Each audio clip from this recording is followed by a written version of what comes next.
Good morning. Chemical kinetics का lecture number 7। आपने ना लास्ट लेक्चर में पढ़ा था ऑर्डर और मोलिकुलरिटी। उसके बाद है ना भाई कुछ क्वेश्चन करते हैं जिसके अंदर आप है ना ऑर्डर ऑफ रिएक्शन किस प्रकार फाइंड आउट करोगे। जैसे देखो यहाँ पे एक डाटाबेस क्वेश्चन होगा, ये एनसीईआरटी का क्वेश्चन है भाई, जो प्रैक्टिस के लिए दी गई है लास्ट में, और यहाँ पे नंबर होगा उसका 4.11। तो ये क्वेश्चन आप कर सकते हो। किस प्रकार रहेगा देखो, इसके अंदर क्या दिया गया है, एक केमिकल रिएक्शन होगी, ठीक है, केमिकल रिएक्शन दी है और उसके लिए ना यहाँ पे 4 एक्सपेरिमेंट किए गए, 1 2 3 4 एक्सपेरिमेंट करने के बाद यहाँ पे क्या देखा गया, तो यहाँ पे रहेगा देखो जो कंसंट्रेशन ऑफ ए है, कंसंट्रेशन ऑफ बी होगी और यहाँ पे रेट ऑफ रिएक्शन दी गई। अब इस क्वेश्चन में आपने इतने डाटा का इस्तेमाल करके आपने ना order of reaction find out करना है, रेट कांस्टेंट के फाइंड आउट करना है और order corresponding to A and corresponding to B भी आपने कैलकुलेट करना है। कैसे करेंगे देखो, अब देखो आपको पता है भाई ऑर्डर ऑफ रिएक्शन एक एक्सपेरिमेंटल डाटा रहेगा, आप है ना थ्योरेटिकल इसको नहीं फाइंड आउट कर सकते। तो किस प्रकार रहेगा देखो, इस इक्वेशन के ऊपर रेट वाला एक्सप्रेशन लगाओ, रेट वाला एक्सप्रेशन लगाओगे तो rate is equal to K A to the power x B to the power 1। ये लिखा था आपने। यहाँ पे x होगा ऑर्डर कोरस्पॉन्डिंग टू a और y होगा कोरस्पॉन्डिंग टू b, और ओवरऑल ऑर्डर क्या रहेगा रिएक्शन का, रिएक्शन का ऑर्डर रहेगा x प्लस वाई। इस प्रकार आपने फाइंड आउट करना। तो कैसे करेंगे देखो शाबाश, यहाँ पे हम 4 इक्वेशन बनाएंगे और यहाँ पे पुट कर दो, रेट की वैल्यू पुट करोगे, concentration of A, concentration of B, और आपने 3 चीजें फाइंड आउट करनी है, रेट कांस्टेंट एक्स वाई। तो पहली इक्वेशन क्या बनी देखो, पहले डाटा के ऊपर, पहले एक्सपेरिमेंट के ऊपर अप्लाई करो। तो रेट है यहाँ पे, रेट है भाई 6 इंटू 10⁻³ के रेट कांस्टेंट रहेगा। ए की कंसंट्रेशन कितनी है 0.1 मोल पर लीटर, 0.1 होगी to the power x. B की कंसंट्रेशन कितनी है 0.1 टू द पावर वाई। इस प्रकार रहेगा। तो ये आपकी फर्स्ट इक्वेशन होगी। सेकंड इक्वेशन देखोगे, सेकंड इक्वेशन में क्या होगा, यहाँ पे ना रेट कांस्टेंट कितना, सॉरी रेट कितनी होगी वहां पे 7.2 इंटू 10⁻²। यहाँ पे के ए की कंसंट्रेशन कितनी होगी, यहाँ पे ए की कंसंट्रेशन है 0.3 to the power x, B की कंसंट्रेशन 0.2 और पावर रहेगी 1। इसी प्रकार थर्ड एक्सपेरिमेंट में रेट है 2.88 इंटू 10⁻⁻1। रेट कांस्टेंट यहाँ पे होगा भाई 0.3, कर सकते हो आप इस प्रकार से। और फोर्थ इक्वेशन में होगा, फोर्थ इक्वेशन में है रेट होगी 2.4 10⁻⁻² के ए की कंसंट्रेशन 0.4, बी की कंसंट्रेशन है 0.1। इस प्रकार से तो आपके पास 4 इक्वेशन है। अब 4 इक्वेशन को कैलकुलेट करके आप order of reaction find out करो। इस प्रकार देखो चारों इक्वेशन का यूज करके अब इसको हम कर सकते हैं।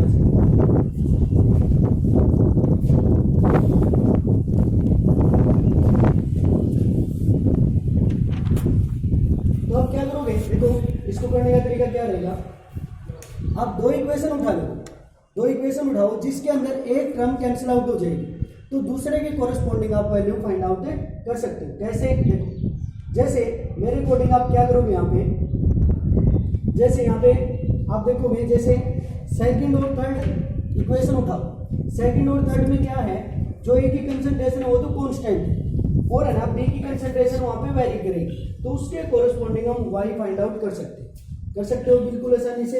यानी हम क्या करेंगे यहाँ पे, इक्वेशन 2 को 3 से डिवाइड करेंगे, इक्वेशन 2 को डिवाइड करोगे इक्वेशन 3 से, करो शाबाश। तो लेफ्ट साइड को डिवाइड करना भाई, लेफ्ट साइड को डिवाइड किया आपने यहाँ पे किस प्रकार से 7.2 सेकंड को थर्ड से डिवाइड करोगे,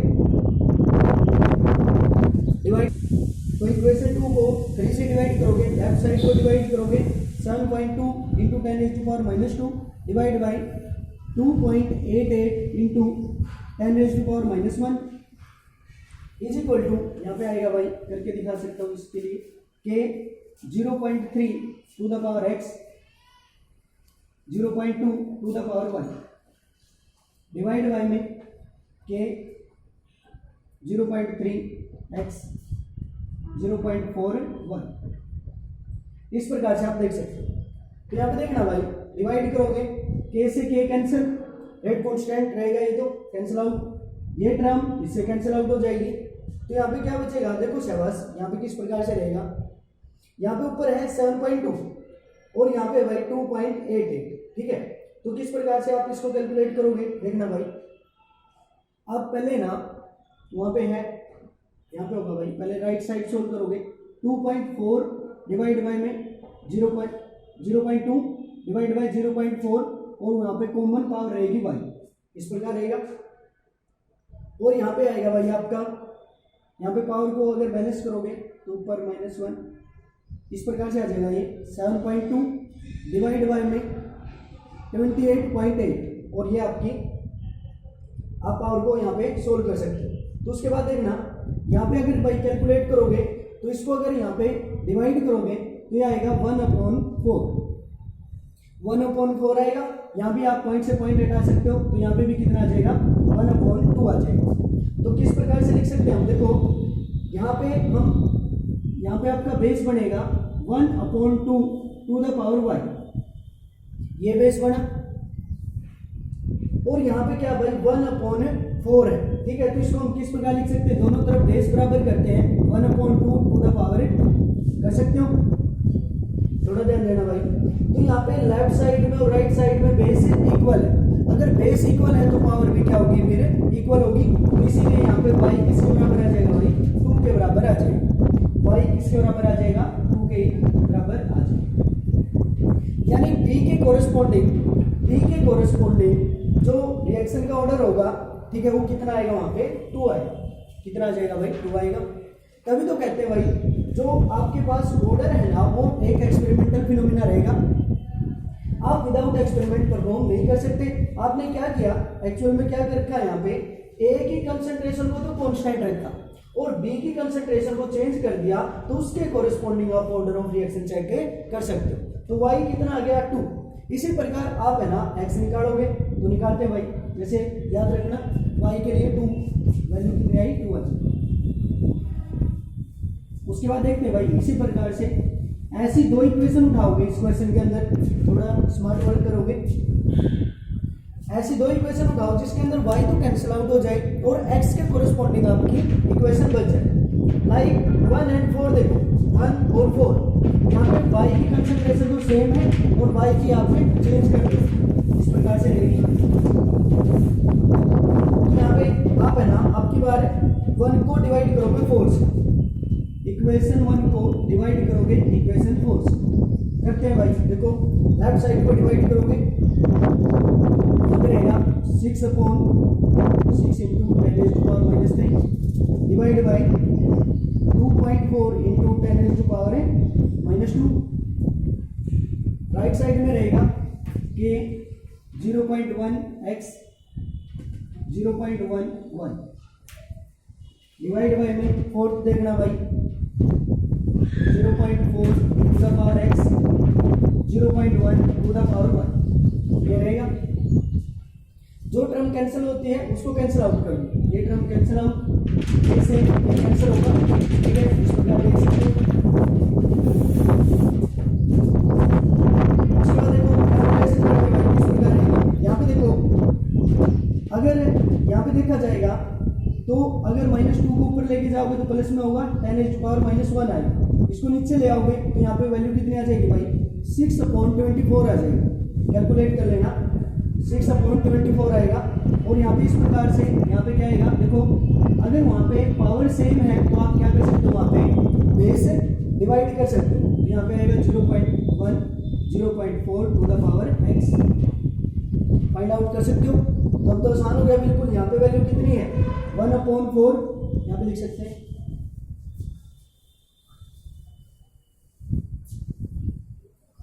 1/4 is equal to 1/4 to the power x. ये तो आसान हो गया भाई बिल्कुल। अगर यहाँ पे बेस सेम है, अगर बेस सेम है भाई दोनों तरफ में, तो पावर भी सेम होगी, तो यहाँ पे पावर किसके बराबर आ जाएगी, x इक्वल टू 1। ठीक है, कैलकुलेशन भी हार्ड नहीं है भाई इतनी ज़्यादा, 10th में कर चुके आप इस प्रकार से। तो आप यहाँ पे देखो, यहाँ पे a के कोरस्पॉन्डिंग रिएक्शन का ऑर्डर कितना होगा, 1। ठीक है, तो आप फाइंड आउट कर सकते हो। तो यहाँ पे क्वेश्चन हो चुका आपका। तो आपने रेट का एक्सप्रेशन लगाया था, तो उसके अंदर आपने देखा था rate is equal to k a to the power x और b टू द पावर 1, ये देखा था। तो x की वैल्यू यहाँ पे कितनी आई है भाई, x की वैल्यू आई है यहाँ पे 1, a के कोरिस्पॉन्डिंग ऑर्डर कितना 1, b के कोरिस्पॉन्डिंग ऑर्डर कितना है 2। तो ओवरऑल ऑर्डर ऑफ रिएक्शन क्या रहेगा, ओवरऑल ऑर्डर ऑफ रिएक्शन क्या रहेगा भाई, यहाँ पे दोनों को ऐड कर दोगे 1 + 2 3 आ जाएगा। तो ऑर्डर ऑफ रिएक्शन क्या रहेगा 3। इस प्रकार आप एक्सपेरिमेंट परफॉर्म करके आप order of reaction find out कर सकते हो। क्या के की वैल्यू भी फाइंड आउट कर सकते हो, बिल्कुल भाई। अब तो देखो आपके पास लेफ्ट साइड है, तो यहाँ पे के की वैल्यू आपने फाइंड आउट करनी है, एक्स की वैल्यू रख दोगे 1, वाई की वैल्यू 2 रख दो, तो आप उसके बाद कैलकुलेशन कर सकते हो, या अपने आप कर सकते हो भाई। अब आप ठीक है, के की वैल्यू आप कर सकते हो, एक्स की वैल्यू पुट कर देना, वाई की पुट कर देना किसी भी इक्वेशन में, तो आपके पास वहाँ पे के की वैल्यू भी आ जाएगी, के की वैल्यू भी फाइंड आउट आप कर सकते हो। तो इस प्रकार के बहुत सारे क्वेश्चन आपसे पूछे जा सकते हैं ऑर्डर ऑफ रिएक्शन के लिए। उसके बाद देखो एक क्वेश्चन आता है भाई ऑर्डर ऑफ रिएक्शन के अंदर, समझते हैं। नेक्स्ट क्वेश्चन है,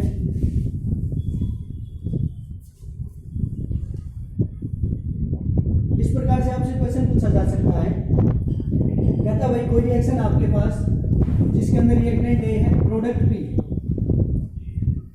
अगर कहता है ए की कंसंट्रेशन को अगर इंक्रीज कर दिया जाए, देखो अगर ए की कंसंट्रेशन को इंक्रीज कर दिया जाए कितना, मान लिया 1.2 टाइम्स इतना इंक्रीज कर दिया जाए, तो कहता है रेट ऑफ रिएक्शन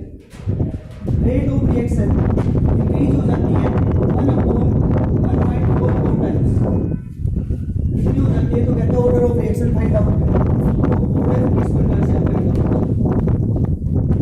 देखो भाई एक एक्सपेरिमेंट किया गया जिसके अंदर हमने क्या देखा, कहता है रिएक्शन थी जिसके अंदर रिएक्टेंट ए है, अगर कंसंट्रेशन ऑफ ए को इंक्रीज कर दिया जाए 1.2 टाइम्स, तो कहता है रेट ऑफ रिएक्शन हमारी कितनी हो जाती है भाई, 1.44 टाइम्स हो जाती है।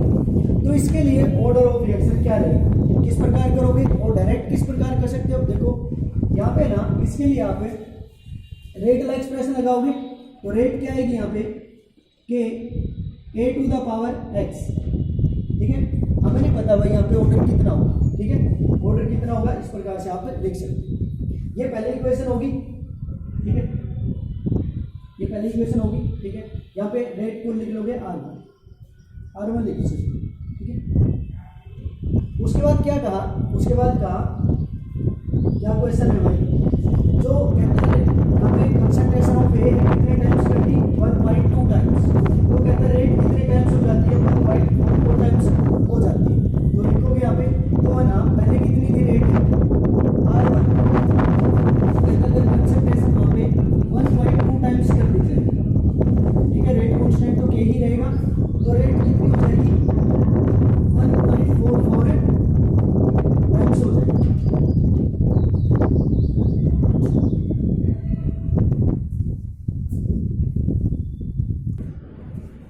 तो आपके पास इस प्रकार से दो इक्वेशन होगी, जिसके अंदर एक तो जनरलाइज कर लोगे, उसके लिए ऑर्डर ऑफ रिएक्शन एक्स रहेगा।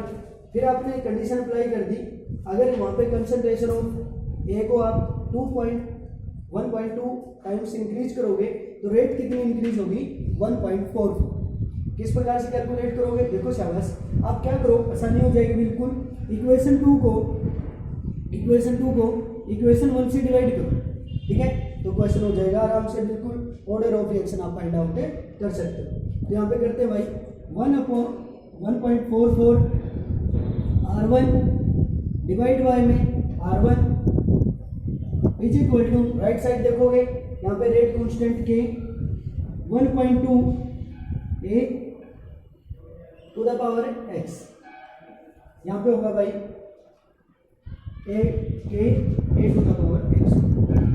कर सकते हो आप तो कैलकुलेशन बिल्कुल आराम से। देखो r1 से r1 कैंसिल, इनको आप अलग अलग कर लो। 1.2 को 2 की पावर x रहेगी, a to the power x रहेगा और कैंसिल आउट हो जाएंगे। देखो करके दिखा सकता हूँ यहाँ पे 1.44 इज इक्वल टू, यहाँ पे होगा 1.2 द पावर x और यहाँ पे होगा कंसंट्रेशन ऑफ a इस प्रकार से। इसको आप कैंसिल आउट कर दो, आसान है। तो यहाँ पे देखो दोनों को अगर कंबाइन करोगे यहाँ पे तो थोड़ा दिमाग तो यहाँ पे लगाना पड़ेगा।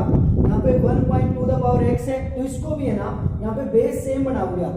बेस सेम कब होगा यहाँ पे 1.44 कब आएगा यहाँ पे, कहीं ना कहीं ये इसी के रिलेशन में रहेगा। इस प्रकार के क्वेश्चन आते हैं तो यहाँ पे रहेगा 1.2 द पावर 2। अगर 1.2 का स्क्वायर करोगे तो ये आएगा आपका 1.44, तो यहाँ पे आएगा 1.2 टू द पावर x। तो यहाँ पे दोनों का बेस सेम है, दोनों का बेस सेम है तो पावर भी सेम होगी। तो यहाँ पे x की वैल्यू कितनी आ जाएगी 2, x वैल्यू 2 आ जाएगी। तो ऑर्डर ऑफ रिएक्शन क्या रहेगा। तो इस प्रकार से आप बहुत सारे क्वेश्चन कर सकते हो। पहला क्वेश्चन आपने एक्सपेरिमेंटल बेस देखा, उसके बाद आपने है ना इस प्रकार से क्वेश्चन देख सकते हो भाई। अगर कंसंट्रेशन ऑफ ए को चेंज करो तो उसके कोरिस्पोंडिंग आप पे कर सकते हो। अगर यही क्वेश्चन कंपटीशन में है ना भाई तो आप इस प्रकार भी देख सकते थे, जैसे ए को इंक्रीज किया 1.2, रेट कितनी इंक्रीज होगी 1.44।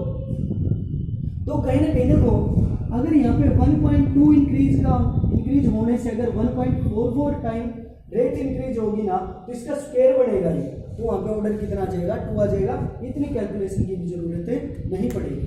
तो इस प्रकार से भी ऑर्डर ऑफ रिएक्शन का क्वेश्चन आता है। एक ऑर्डर ऑफ रिएक्शन किस प्रकार आपने फाइंड आउट किया था स्टार्टिंग में, आप रेट कांस्टेंट से भी order of reaction find out कर सकते हो। रेट कांस्टेंट, जो रेट कांस्टेंट की यूनिट होगी ना उसके कोरिस्पोंडिंग भी हम order of reaction find out कर सकते हैं। फॉर एग्जांपल जैसे मोल पर लीटर पर सेकंड, अगर है ना रेट कांस्टेंट की यूनिट ये हो आपके पास तो वहाँ पे क्या ऑर्डर बनेगा 0 ऑर्डर। अगर के की यूनिट सेकंड इनवर्स हो तो क्या ऑर्डर बना था फर्स्ट ऑर्डर। इस प्रकार से भी आपसे क्वेश्चन पूछा जा सकता है। फॉर एग्जांपल एक क्वेश्चन पूछा गया, जैसे कहता है आपके पास है ना भाई के की वैल्यू दी गई है, के की वैल्यू है मैंने कुछ भी 2 × 10⁻³ और यहाँ पे वैल्यू दी गई है मोल -1/2 लीटर 1/2 सेकेंड इनवर्स। ये आपके पास के की वैल्यू है, ठीक है, के की वैल्यू दी गई है इस प्रकार से। तो कहता है ना आप order of reaction find out करें, order of reaction find out करें। कोई रिएक्शन है उसके अंदर रेट कांस्टेंट की वैल्यू है 2 × 10⁻³ मोल -1/2 लीटर 1/2 सेकेंड इनवर्स। तो इसके लिए ऑर्डर ऑफ रिएक्शन आप किस प्रकार फाइंड आउट करते हैं भाई। Order of reaction find out किस प्रकार करोगे आप, यहाँ पे आप के की क्या वैल्यू देखते हो, के की वैल्यू से हमें कोई लेना देना नहीं है, हमें काम है भाई इसकी यूनिट से। जो इसकी यूनिट होगी ना वही order of reaction find out करने में काम आएगी। किस प्रकार से देखो, जब आपने ना वहाँ पे है ना के की यूनिट क्या बनी थी भाई आपकी, इन जनरल के की यूनिट थी याद करोगे मोल पर लीटर और यहाँ पे पावर आई थी 1 - n। 6th लेक्चर में देख सकते हो आप यूनिट ऑफ के, और साथ में था सेकेंड इनवर्स, इस प्रकार से था। तो उसको भी इसी प्रकार से आप इसी प्रकार से लेके आओगे और दोनों को इक्वल रखने के बाद आप यहाँ पे ऑर्डर ऑफ रिएक्शन आप फाइंड आउट कर सकते हो। किस प्रकार से देखो, आपके पास गिवन है मोल और उसकी पावर कितनी है -1/2, लीटर की पावर 1/2 और साथ में सेकेंड इनवर्स। तो उसी के कोरिस्पोंडिंग करके देखना है यहाँ पे। तो यहाँ पे आएगा मोल लीटर और यहाँ पे होगा भाई पावर आएगी -1/2, इस प्रकार से रखोगे साथ में सेकेंड इनवर्स। तो आपके क्वेश्चन के अकॉर्डिंग मोल पर litre to the power -1/2 second inverse है, इसके कोरिस्पोंडिंग इसको बनाओ। तो यहाँ पे देखो, तो दोनों को अगर इक्वल रखोगे भाई, दोनों को इक्वल रखोगे तो यहाँ पे मोल पर लीटर सेकंड इनवर्स। तो ये है ना -1/2 किसके बराबर होगा, 1 माइनस n के बराबर रहेगा। तो पुट करना भाई 1 minus n is equal to -1/2। तो n की वैल्यू कितनी आएगी यहाँ पे, n को उस तरफ लेके जाओगे 1 प्लस 1/2 तो 3/2 बच जाएगा, यानी ऑर्डर ऑफ रिएक्शन यहाँ पे कितना रहेगा, 3/2 रहेगा। इस प्रकार से आप रिएक्शन का ऑर्डर फाइंड आउट कर सकते हो। तो कुछ क्वेश्चन है भाई जिसके अंदर आप order of reaction find out कर सकते हो। एक मेथड और रहेगा जिसके अंदर आप ऑर्डर किस प्रकार से फाइंड आउट करोगे, ग्राफिकल मेथड से, जिस प्रकार से आप कर सकते हो।